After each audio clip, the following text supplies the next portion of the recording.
Welcome to another Simple Dad Mac tutorial. In this video, I'll show you how to uninstall application from your Mac. You might be in a situation where you've installed an application, but now you want to remove it from your Mac. To remove an application on your Mac, first make sure you're on the desktop and you have Finder selected. Now find Go at the top menu bar and click on it. Then scroll down and click on Application. A window will open up and you'll see all the applications that are installed on your machine. Scroll through the list and find the application you want to remove.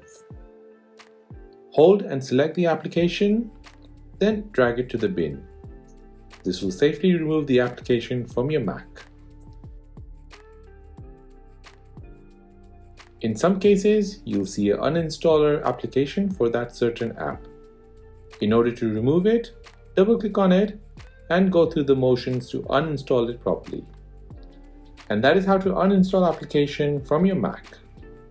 If you have made it to the end of this video, then please hit that like button, and most importantly, please consider subscribing to this channel for more videos like this. If you have any other questions, then please do let me know in the comment section down below. Thanks for watching and see you in the next one.